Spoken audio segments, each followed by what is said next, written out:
Bismillahirrahmanirrahim. Assalamualaikum warahmatullahi wabarakatuh.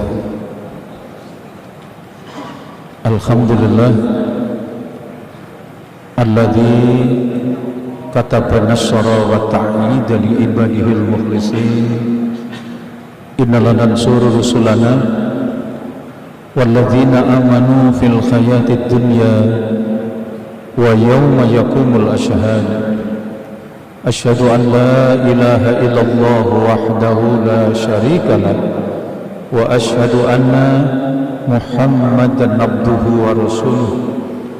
Allahumma salli wa sallim wa barik ala nabiyyina wa rasulina Muhammad wa ala alihi wa ashabihi alladhina jahadu fillahi haqqa jihadih fakataba lahum rabbuhum izzat dunya wa sya'adatal ukhra yawma la yanfa'u malun wa la banunun illa man atallaha biqalbin salim.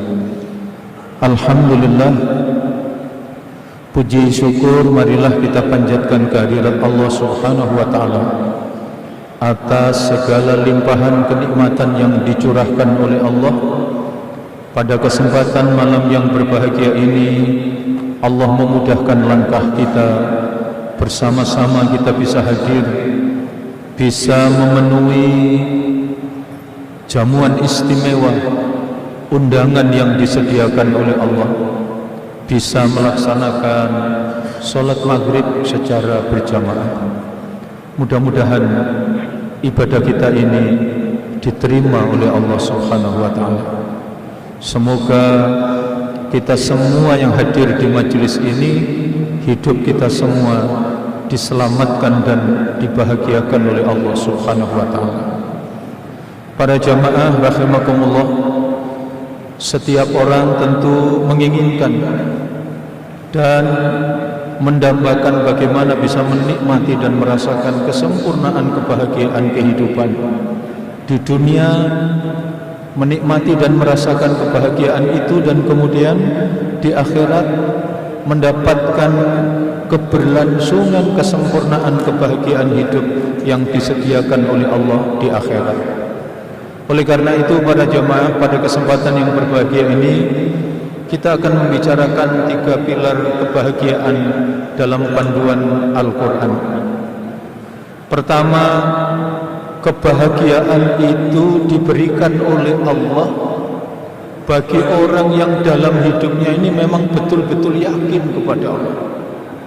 Kebahagiaan itu diberikan oleh Allah bagi orang yang kokoh akidahnya, yang kuat imannya, sebagaimana Allah berikan petunjuk itu kepada kita pada Al-Quran surat ke-41, surat Fussilat, ayatnya ayat yang ke-30. Di surat ke-41 surat Fussilat ayat yang ke-30 itu Allah betul-betul memberikan jaminan kebahagiaan kehidupan bagi siapa? Bagi orang yang dalam hidupnya betul-betul yakin kepada Allah. Nyontolah, sesungguhnya orang-orang yang berkata Tuhan kami adalah Allah, Rabb kami adalah Allah, kemudian mereka teguh istiqomah dalam pendirian mereka, maka tatkala malaikat al-maut datang kepada mereka sambil berkata, janganlah kamu merasa takut dan jangan kamu bersedih hati, namun gembiralah kamu dengan surga yang telah dianugerahkan kepadamu. Jadi di ayat ini, para jamaah rahimakumullah, Allah berfirman, a'udzubillahi minasyaitonirrajim, innal ladzina qalu rabbunallah summa istaqamu tatanazzalu alaihimul malaikatu alla takhafu wa la tahzanu wa abshiru bil jannah allati kuntum tu'adun. Sesungguhnya orang-orang yang benar-benar yakin kepada Allah, tidak ada keraguan sedikit pun, meneguhkan keyakinan kepada Allah, lisannya dengan mantap menghadapi segala problematika kehidupan, yang muncul adalah keteguhan keyakinan, seraya lisannya menyatakan Rabbunallah, Tuhanku adalah Allah, saya punya Allah. Kemudian dia taat, tunduk dan patuh kepada Allah secara terus menerus, secara istiqomah, maka dia dijamin kebahagiaan oleh Allah. Allah utus para malaikat untuk meneguhkan keyakinan, untuk memberikan inspirasi dan dorongan, untuk mengantarkan dan membawa kebahagiaan. Dan para jamaah rahimakumullah, di ayat ini Allah tunjukkan Allah bahagiakan orang beriman dengan dua cara. Cara pertama dijelaskan oleh Allah dengan Allah takhafu, diangkat oleh Allah rasa takutnya. Orang beriman itu dibahagiakan oleh Allah. Cara yang pertama, Allah angkat dari orang beriman itu rasa takut, hilang kekhawatiran, hilang keraguan. Dia menjadi manusia yang bebas, manusia yang merdeka, tidak dibelenggu, tidak diperbudak, tidak menghamba kepada apapun dan siapapun kecuali satu, dia menjadi hambanya Allah, dan itu menjadi sumber kebahagiaan. Yang kedua, Allah bahagiakan orang yang beriman dengan cara wala takzanu, diangkat oleh Allah rasa sedihnya. Orang beriman itu dibahagiakan oleh Allah dengan cara Allah angkat rasa sedihnya. Sebab orang beriman itu mengerti, orang beriman itu menyadari bahwa hidup yang diberikan oleh Allah dan segala apapun yang dihadirkan oleh Allah untuk hidup dan kehidupan kita pasti baik. Yang kedua, pasti benar. Yang ketiga, pasti indah. Apapun yang diberikan oleh Allah, tidak ada yang salah, tidak ada yang jelek, tidak ada yang buruk. Semua yang diberikan oleh Allah untuk hidup kita, yang pasti semua sudah diatur, semua sudah ditata, semua sudah diukur, semua sudah dikadar, semua sudah ditimbang dalam ukuran yang sudah ditetapkan oleh Allah, sehingga menyadari bahwa hidup di dunia bukanlah pembalasan, tapi hidup di dunia betul-betul bagian dari ujian yang diberikan oleh Allah, sehingga apapun yang diterimakan dalam hidup dan kehidupannya, dia bisa mengambil hikmah dari setiap apapun yang diberikan oleh Allah, sehingga itu membawa kebahagiaan. Maka para jamaah rahimakumullah, di Al-Quran bahkan to the point Allah tunjukkan kepada kita apa yang diajarkan oleh Allah. Kullu nafsin dha'iqatul maut wa nabluukum bisyarri wal khairi fitnah wa ilaina turja'un. Bahwa setiap kita pasti akan menemui ajal, pasti akan sampai tiba pada saat kematian. Karena itu Allah berikan kesempatan kehidupan kepada kita, dan Allah uji dalam hidup dan kehidupan kita. Ujiannya ada dua.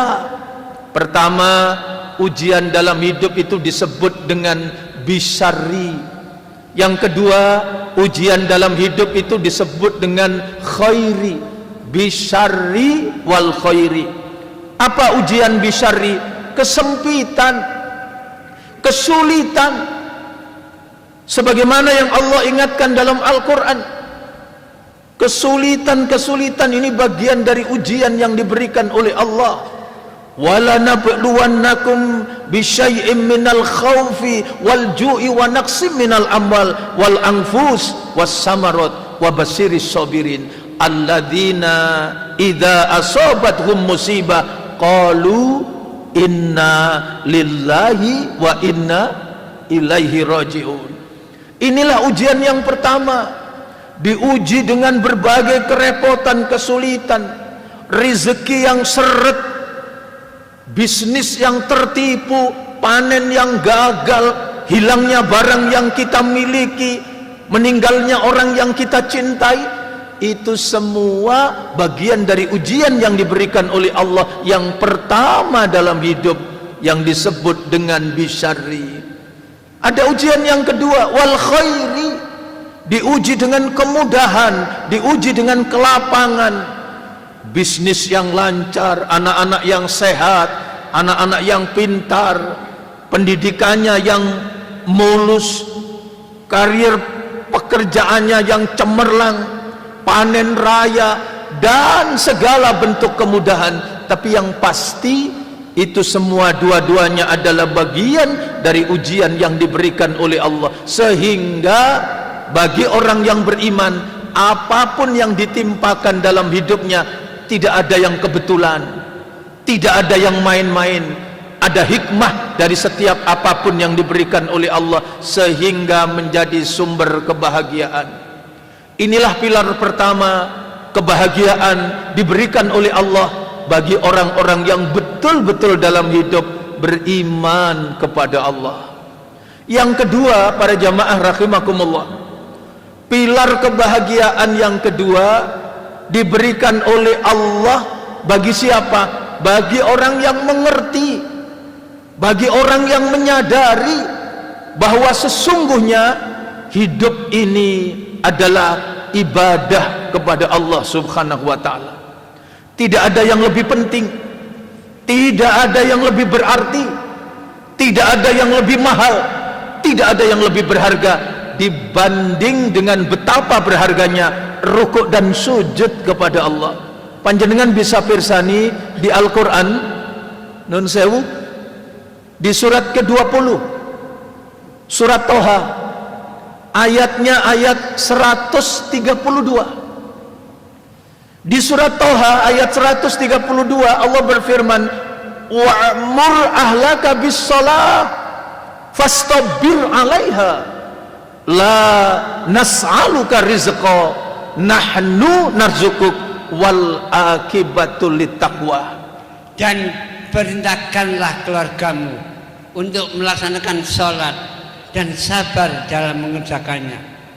Kami tidak meminta rezeki kepadamu, namun kamilah yang memberi, mencukupi rezeki kepadamu. Dan akibat yang baik di akhirat adalah bagi orang-orang yang bertakwa. Para jamaah rahimakumullah, inilah yang ditunjukkan oleh Allah. Di ayat ini Allah tunjukkan kekayaan yang paling berharga, kebahagiaan yang tiada tara bagi siapa? Orang yang mengerti bahwa hidup ini adalah ibadah kepada Allah. Maka Allah ajarkan, perintahkan kepada ahlimu. Makna perintah itu tidak hanya sekedar tunjuk-tunjuk, tidak hanya sekedar menyuruh, tapi makna perintah itu adalah mendidik, menanamkan, mengajarkan, membiasakan, memberi contoh, dan mewariskan kepada anak cucu, mewariskan kepada keturunan kita. Untuk apa? Untuk beribadah kepada Allah, untuk rukuk dan sujud kepada Allah. Para jamaah rahimakumullah, inilah yang ditunjukkan oleh Allah. Sampai-sampai Allah tunjukkan di ayat ini, la nas'aluka rizqa. Aku tidak minta salatmu, aku tidak minta apapun darimu, aku tidak minta rezeki sedikit pun darimu. Kalau engkau tidak salat, aku tidak rugi. Satu keluargamu, suami, istri, anak-anaknya, tidak ada yang rukuk dan sujud kepada Allah, aku juga tidak rugi. Sekampung, sekota, senegeri, tidak ada satupun yang rukuk dan sujud kepada Allah, tidak mengurangi sedikit pun kekuasaanku. La nas'aluka rizqa. Dan Allah tegaskan, nahnu narzukuk. Justru aku Allah yang mencukupi hidup dan kehidupanmu.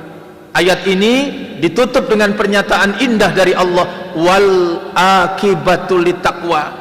Kegembiraan, kebahagiaan itu akan diberikan oleh Allah bagi siapa? Orang yang memilih jalan kemuliaan, yaitu orang yang bertakwa kepada Allah. Maka para jamaah, disinilah Allah tunjukkan kepada kita. Karena itu, maaf, bukan tidak berharga dunia, bukan tidak penting dunia. Siapa satupun orang di dunia ini yang tidak suka kalau punya mobil mewah, kalau punya rumah megah? Siapa yang tidak suka? Tetapi itu semua menjadi tidak berarti dibandingkan dengan betapa mahal dan berharganya rukuk dan sujud kepada Allah. Sampai-sampai di banyak hadis ditunjukkan kepada kita, 2 rakaat solat sunnah sebelum subuh nilainya, investasi kebaikannya jauh lebih berharga dibanding dunia seisinya. Tidak ada yang lebih mahal dan berharga. Itu solat sunnah, apalagi solat wajibnya. Maka betapa mahal dan berharganya solat isya yang kita lakukan, betapa mahal dan berharganya rukuk dan sujud dari solat asar yang kita lakukan. Semua itu Allah tunjukkan nilainya jauh lebih berharga dibanding hanya sekedar 2 dunia. Coba panjenengan bisa pirsani di Quran surat ke-13, surat Ar-Ra'd, ayatnya ayat yang ke-18. Di surat Ar-Ra'd ayat yang ke-18 itu Allah tunjukkan kepada kita, lilladzina stajabu li rabbihimul husna. Adapun orang yang hidupnya ini taat, tunduk dan patuh, rukuk dan sujud, beribadah, mengabdi kepada Allah, itulah yang husna. Berapa nilai kebaikan husna? Lanjutan ayat itu Allah jelaskan, walladzina lam yastajibu lahu lau anna lahum ma fil ardi jami'a wa mislahu ma'ahu laftadau bih ulaika lahum syu'ul hisab wa ma'wahum jahannam wa bi'sal mihad. Adapun orang yang hidup ini tidak mau beribadah kepada Allah, tidak mau taat, tidak mau rukuk dan sujud, tidak mau mengabdi bertakarrub kepada Allah, sekalipun dia kaya raya, memiliki 2 dunia, itu tidak akan mampu menebus dirinya di hadapan Allah, tidak mampu menyelamatkan dirinya dari adab api neraka, dan itu adalah seburuk-buruk tempat kembali. Nun sewu terjemahnya. Bagi orang-orang yang memenuhi seruan Tuhan, mereka disediakan balasan yang paling baik. Dan orang-orang yang tidak memenuhi seruannya, sekiranya mereka memiliki semuanya yang ada di muka bumi dan ditambah semisal itu lagi, niscaya mereka akan menebus dirinya dengan hal itu. Orang-orang itu mendapat hisab yang buruk, dan tempat kediaman mereka neraka jahanam, dan itulah seburuk-buruk tempat untuk kembali. Jadi di ayat ini betul-betul Allah tunjukkan perbandingan yang luar biasa. 2 dunia sekalipun tidak sebanding dengan betapa mahal dan berharganya rukuk dan sujud kita kepada Allah. Maka di banyak hadis Allah tunjukkan, man sholal bardain dakhalal jannah. Barang siapa yang merawat solat di 2 dingin, kata Rasulullah, maka dia dijamin oleh Allah dengan surga. Apa solat al-bardain? 1 solat subuh, yang kedua solat asar. Solat subuh, solat dingin yang pertama, dilaksanakan dalam kondisi dingin. Enak-enaknya orang tidur. Dia kalahkan kantuknya, dia kalahkan tidurnya, dia rukuk dan sujud kepada Allah, maka dia sedang menegakkan solat al-bardain. Begitu juga dengan solat asar. Enak-enaknya orang istirahat dari berubahnya panas terik menuju kepada dingin. Maka di hadis Nabi itu dijelaskan begitu, man sholal bardain dakhalal jannah. Di hadis yang lain ditunjukkan kepada kita apa? Man sholal fajru fahuwa fi dhimmatillah. Barang siapa yang merawat dan menjaga solat subuh, maka dia dalam penjagaan dari Allah subhanahu wa ta'ala. Bahkan dalam sebuah hadis itu dijelaskan, man sholal fajru fi jama'ati wa qa'ada musalla wa qara'a salasa fi awwalihi suratil an'am wa khallallahu sab'ina malakan yusabbihuna Allah wa yastaghfiruna ila yaumil qiyamah. Siapa yang merawat, siapa yang menegakkan, siapa yang melaksanakan sholat fajar. Sholat fajar itu sholat sunnah 2 rakaat sebelum subuh, tapi di hadis ini disebutkan fi jamaati. Sholat fajar yang dilakukan secara berjamaah, maka tidak ada makna lain kecuali sholat subuh. Siapa yang mau sholat subuh, selesai sholat subuh dia berzikir, dia baca Al-Quran. Apa yang dibaca? 3 awal surat Al-An'am. Alhamdulillahilladzi khalaqas samawati wal ard wa ja'aladz zulumati wan nur summal ladzina kafaru bi rabbihim ya'dilun. Ayat yang pertama.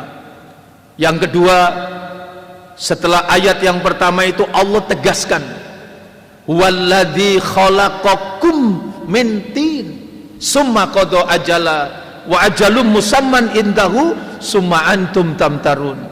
Ayat yang ketiga, wa huwallahu fis samawati wa fil ard ya'lamu syirrakum wa jahrakum wa ya'lamu ma taksibun. 3 ayat ini kita tadabburi selesai sholat subuh, kita baca, kita renungkan maknanya untuk membimbing dan memandu hari kita. Allah jamin. Apa jaminan yang diberikan oleh Allah? Wa khallallahu sab'ina malakan. Maka Allah akan turun tangan untuk hidup kita, diturunkan oleh Allah 70 malaikat. Untuk apa malaikat itu diturunkan? Yusabbihunallah. Malaikat itu bertasbih kepada Allah. Wa yastaghfiruna, dan memohonkan ampun bagi orang yang sholat itu ila yaumil qiyamah. Maka betapa nikmat, betapa bahagia itu akan betul-betul kita rasakan jika apa? Jika kita mengerti dan menyadari bahwa hidup ini adalah ibadah kepada Allah. Kemudian kita betul-betul menandai setiap waktu yang disediakan oleh Allah dengan rukuk dan sujud kepada Allah. Coba kalau kita renungkan, kapan Allah lepaskan kita? Waktu malam, enak-enak tidur, maka kita didekati oleh Allah. Kita dibimbing oleh Allah. Kita dipanggil oleh Allah. Allah berseru walaili, demi waktu malam. Akankah malam itu kita sia-siakan? Atau sebaliknya, malam itu kita jadikan saat-saat terindah untuk kita bergantung kepada Allah, untuk kita rukuk dan sujud kepada Allah, untuk kita berzikir kepada Allah, untuk kita jadikan malam itu menjadi malam yang penuh kemuliaan. Waktu subuh Allah panggil kita dengan wal fajri, demi waktu fajar Allah ingatkan. Begitu juga dengan waktu siang Allah panggil wan nahari, waktu asar Allah panggil wal asri. Allah sungguh memuliakan kita, Allah sungguh membahagiakan kita. Bagi siapa? Orang yang tidak pernah melewatkan setiap waktu dan kesempatan yang diberikan oleh Allah untuk senantiasa mengabdi, beribadah kepada Allah subhanahu wa ta'ala. Maka para jamaah rahimakumullah, ada dalam riwayat itu dijelaskan, atani Jibril faqala ya Muhammad isma syi'ta fa innaka mayyitun wa akhbib man syi'ta fa innaka mufarikun wa amal ma syi'ta fa innaka majzum bih wa alam anna sarrafal mu'minin qiyamuhu bil lail wa izuhu istighbanu anin nas. Rasulullah didatangi malaikat Jibril. Allah utus malaikat Jibril menemui Rasulullah dan mengingatkan serta mengajarkan kepada kita semua umat Nabi Muhammad tentang apa? Tentang kemuliaan kehidupan. Apa yang diajarkan? Sampaikan Muhammad, isma syi'ta, silakan kita hidup suka-suka, semau-mau kita, tapi ingat, fa innaka mayyitun, kita semua akan mati. Yang kedua, wa akhbib man syi'ta, silakan dalam hidup ini cinta dengan apa saja, Tapi apapun yang kita cintai pasti akan berpisah dengan kita. Yang ketiga, wa'mal masita, berbuatlah di dunia ini semau-mau kita, tapi ingat, apapun yang kita lakukan pasti akan diminta pertanggungjawaban. Ada jalan kemuliaan yang diajarkan oleh Allah. Wa'lam, ketahuilah, anna syarafal mu'minin, sesungguhnya kemuliaan hidup bagi orang yang beriman tandanya dua. Apa yang mengantarkan hidup mulia? Pertama, qiyamuhu billail. Ternyata kemuliaan hidup itu ditentukan dari bagaimana kita memanfaatkan setiap malam-malam yang disediakan oleh Allah. Ini malam keberapa di umur kita? Sudah berapa malam kesempatan yang diberikan oleh Allah kepada kita? Bisa jadi umur kita tinggal malam ini, bisa jadi tinggal sepekan, bisa jadi tinggal sebulan atau berapapun. Tapi orang yang ingin mendapatkan kemuliaan kehidupan, tentu dia tidak akan pernah menyia-nyiakan kesempatan malam yang disediakan oleh Allah. Yang kedua, kemuliaan hidup itu ditentukan dari apa? Wa izzuhu istighwanu aninas. Orang yang dalam hidup tidak pernah bersandar dan bergantung kepada siapapun, tidak pernah bersandar kepada manusia, tapi betul-betul yakin kepada Allah subhanahu wa ta'ala. Inilah para jamaah pilar kedua untuk bisa kita meraih dan mendapatkan kebahagiaan kehidupan, yaitu ketika kita mengerti dan menyadari bahwa hidup adalah ibadah kepada Allah subhanahu wa ta'ala. Sedangkan yang ketiga, pilar ketiga untuk meraih dan merasakan kenikmatan kebahagiaan itu, ketika dalam hidup ini kita menyelamatkan diri dari jalan kehinaan dan kita memilih hidup dalam kemuliaan, menjadi orang yang bertakwa kepada Allah. Panjenengan bisa persani di Quran surat ke-91, surat Asy-Syam ayat 7, ayat 8, ayat 9, ayat 10. Di surat Asy-Syam itu dengan tegas Allah tunjukkan kepada kita apa? Di situ a'udzubillahi minasyaitonir rajim, wa nafsi wa ma sawwaha fa alhamaha fujuraha wa taqwaha qad aflaha man zakkaha wa qad khaba man dassaha. Demi jiwa serta penyempurnaan dalam ciptaan, maka Dia Allah mengilhamkan kepadanya jalan fujur kejahatan dan ketakwaannya. Namun sungguh beruntung bagi orang-orang yang menyucikan jiwanya itu, dan sungguh rugi orang-orang yang mengotorinya. Coba kalau kita renungkan di ayat ini, Allah ingatkan siapa kita, siapa manusia itu. Kalau kata manusia, manusia itu makhluk terbaik yang diciptakan oleh Allah, disebut di Al-Quran dengan aksani takwim.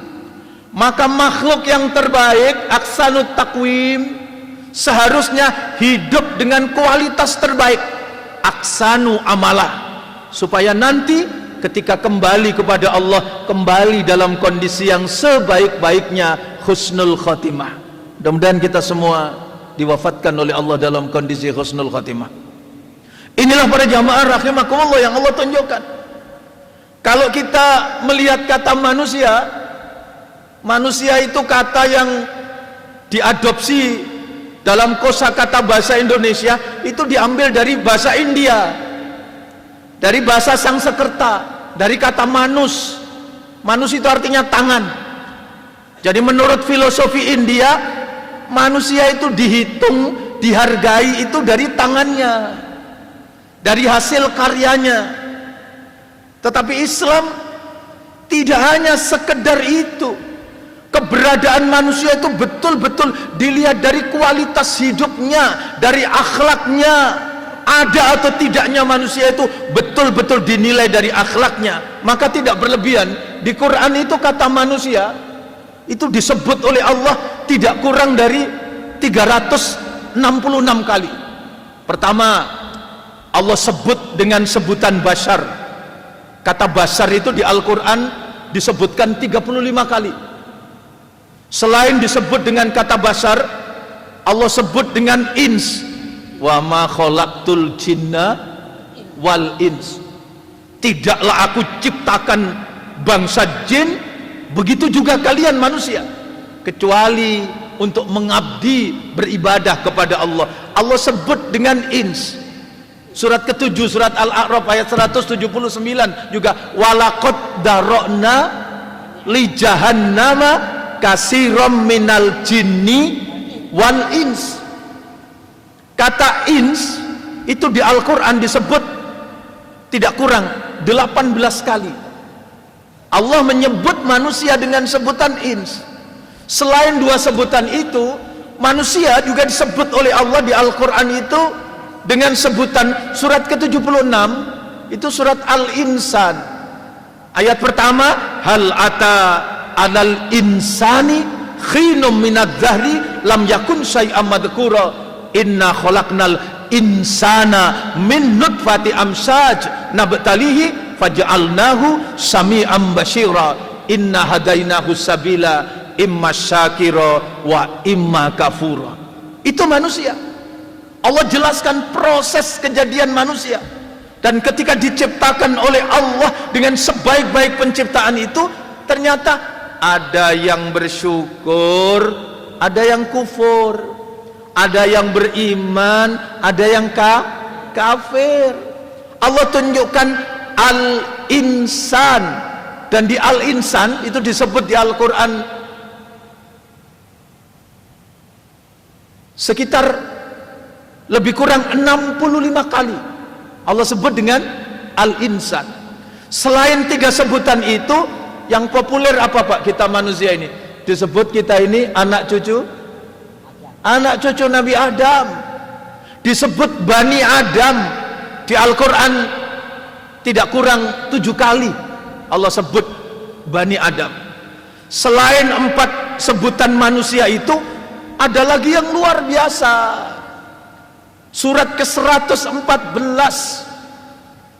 di penghujung, di penutup surat itu Allah sebut lagi manusia dengan sebutan An-Nas. Dan An-Nas sebutan bagi manusia, di situ Allah jelaskan tentang bagaimana tingkah pola manusia, sehingga di surat itu Allah jelaskan bagaimana manusia menempatkan Allah supaya mereka mengenal dan mengerti Allah. Siapa Allah? Allah itu Rabbun. Siapa Allah? Allah itu Malikun. Siapa Allah? Allah itu Ilahun. Allah itu Rabbun, bukan hanya dimaknai Tuhan, tapi lebih dari itu. Makna Rabbun itu adalah yang mengatur, yang menata, yang mengukur, yang menimbang. Tidak ada di dunia ini yang kebetulan. Semua sudah ditata, diatur, diukur oleh Allah dalam keteraturan apa yang diciptakan oleh Allah. Tidak ada setetes air yang jatuh yang kebetulan. Tidak ada sepucuk daun yang jatuh yang kebetulan. Semua sudah dikadar, diukur, ditimbang dalam ukuran yang sudah ditetapkan. Itulah Allah Rabbun. Yang kedua, Malikun. Allah itu yang berkuasa atas hidup kita. Maka jangan kita hidup semau-mau kita. Jangankan orang yang kita cintai, jangankan barang yang kita cintai, diri kita ini kalau diminta saat ini juga oleh Allah, tentu kita tidak akan mampu menolaknya. Itulah Allah yang berkuasa atas diri kita, Malikun. Dan yang ketiga, siapa Allah? Allah itu Ilahun. Allah lah tempat untuk kita mengabdi. Allah lah tempat kita untuk menyembah, untuk beribadah kepada Allah. Surat Al-Bayyinah itu dengan tegas, wa ma umiru illa liya'budullaha mukhlishina lahuddin hunafa'a wa yuqimus shalah wa yu'tuz zakah wa dzalika dinul qayyimah. Dalam hidup ini kita tidak diperintah kecuali satu, menyembah, mengabdi, beribadah kepada Allah. Sebab kalau hidup ini menyembah, mengabdi kepada Allah, hidup ini akan tertata, teratur, terukur sebagaimana yang Allah kehendaki.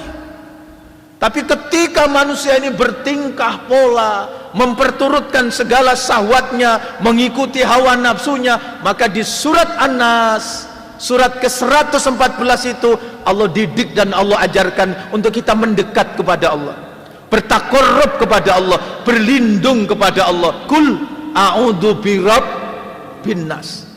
Aku berlindung kepada Allah dari Rabbnya manusia. Karena kalau manusia tingkahnya bermacam-macam, kerusakan itu terjadi disebabkan karena tingkah pola dari manusia. Manusia tidak lagi merawat dan menjaga hidupnya dalam kemuliaan, tapi menjatuhkan dirinya dalam kehinaan, dan itu yang menjadikan kerusakan dan kehancuran. Panjenengan bisa pirsani di Quran surat ke-23, surat Al-Mu'minun ayatnya ayat 71. Maka di surat Al-Mu'minun ayat 71 itu Allah ingatkan, walawit taba'al haqqu ahwa'ahum lafasadatis samawati wal ard wa man fihinna bal atainahum bidzikrihim fahum an dzikrihim mu'ridun. Dan seandainya kebenaran itu menuruti hawa nafsu mereka, pasti tidak diragukan lagi, binasalah semua yang ada di langit dan di bumi dan semua yang ada di antaranya. Bahkan kami telah memberikan peringatan kepada mereka, namun mereka berpaling dari peringatan itu. Maka sangat tegas petunjuk Allah di ayat ini. Kalau sekiranya benar dalam hidup ini manusia mengikuti syahwatnya, mengikuti hawa nafsunya, pasti akan terjadi kerusakan. Mana yang rusak? Tatanan langit yang sudah diciptakan oleh Allah. Mana yang rusak? Hamparan bumi yang disediakan untuk kehidupan kita manusia. Cukup? Tidak. Ayat itu masih dilanjutkan, wa man fihinna, dan apa saja yang ada di antara keduanya, seluruhnya akan rusak ketika manusia tidak lagi mengikuti petunjuk kebenaran yang diberikan oleh Allah. Inilah karena itu di Al-Quran tadi surat ke-91 surat Asy-Syam ayat 7 Allah tunjukkan siapa kita manusia, wa nafsi wa ma sawwaha, jiwa yang disempurnakan oleh Allah. Karena itu ayat 8 fa'alhamaha fujuraha wa taqwaha, fujuraha wa taqwaha. Allah tunjukkan ini jalan fujur. Apa jalan fujur? Jalan kehinaan. Wa taqwaha, ini jalan takwa. Apa jalan takwa? Jalan kemuliaan. Takwa itu taqwallah ayyuta'ah. Orang yang menempuh jalan kemuliaan hidupnya taat kepada Allah. Yang kedua, taqwallah wa yuskara fala yukfar. Orang yang menempuh jalan kemuliaan, orang yang bertakwa kepada Allah adalah orang yang selalu bersyukur kepada Allah. Yang ketiga, orang yang bertakwa kepada Allah itu wa yudqara fala yunsa. Hidupnya tenang, tentram, damai dan bahagia sebab dia selalu berzikir, dia ingat kepada Allah. Sehingga ayat 9 di situ dengan jelas Allah memberikan jaminan orang yang memilih jalan kemuliaan, qad aflaha man zakkaha. Sungguh beruntung, sungguh sukses, sungguh berbahagia siapa? Orang yang membersihkan jiwanya, teguh keyakinan kepada Allah, kemudian hidup dalam ketaatan, hidup dengan penuh rasa syukur dan selalu ingat kepada Allah. Dialah orang yang berbahagia. Sebaliknya ayat 10 wa qad khaba man dassaha, sungguh rugi. Siapa yang rugi? Orang yang hilang keyakinan kepada Allah, yang mengotori jiwanya, hidup dalam kedurhakaan. Tidak mau bersyukur berarti hidup dalam keingkaran kufur. Tidak mau berzikir berarti dia selalu lalai kepada Allah, dan dialah orang-orang yang merugi. Semoga Allah memberikan hikmah ilmu yang bermanfaat. Allah memberikan rahmat kepada kita semua, sehingga Allah tuntun dan Allah bimbing kepada kita agar kita mampu hidup dalam kemuliaan dan menyelamatkan diri kita dari jalan kehinaan. Tentu kita berdoa dan berharap semoga Allah mengampuni dosa dan kesalahan kita. Allah menyelamatkan diri kita, menyelamatkan keluarga kita, menyelamatkan anak dan keturunan kita. Diantarkanlah kita menjadi hamba-hamba Allah yang solih, yang istiqomah di jalan kebenaran, yang ahli ilmu, ahli ibadah, ahli berbuat kebaikan. Dan mudah-mudahan kebahagiaan diberikan oleh Allah kepada kita semua, bahagia dalam kehidupan di dunia sampai dengan kehidupan di akhirat. Sebagai penutup, mudah-mudahan Allah berikan kepada kita semua sehat walafiat. Saudara-saudara kita yang diuji sakit oleh Allah, yang biasanya bisa bersama-sama berjamaah dengan kita, mudah-mudahan diangkat penyakitnya oleh Allah. Sehat walafiat, urusan kita semua dimudahkan oleh Allah. Saudara-saudara kita yang banyak dibelenggu berbagai kesulitan, mudah-mudahan urusannya dimudahkan oleh Allah Subhanahu wa taala. A'udzubillahi minasyaitonirrajim. Bismillahirrahmanirrahim. Allahumma anta rabbi la ilaha illa anta khalaqtani wa ana abduka wa ana ala ahdika wa wa'dika mastata'tu a'udzubika min syarri ma sana'tu abu'u laka bi ni'matika alayya wa abu'u bi dzambi faghfirli fa innahu la yaghfirudz dzunuba illa anta. Allahumma rabban nas adhibil ba'sa wasfi wa antas safi la sifaan illa sifauka sifaan la yughadiru saqama. Ya hayyu ya qayyum bi rahmatika astaghis aslih li sa'ni kullahu wa la taqilni ila nafsi tarfata aini. Rabbana atina fid dunya hasanah wa fil akhirati hasanah wa qina adzabannar walhamdulillahi rabbil alamin. Demikian para jamaah apa yang dapat saya sampaikan. Terima kasih atas segala perhatian, mohon maaf atas segala kekurangan. Doa kafaratul majelis. Subhanakallahumma wa bihamdika asyhadu an la ilaha illa anta astaghfiruka wa atubu ilaik. Assalamualaikum warahmatullahi wabarakatuh.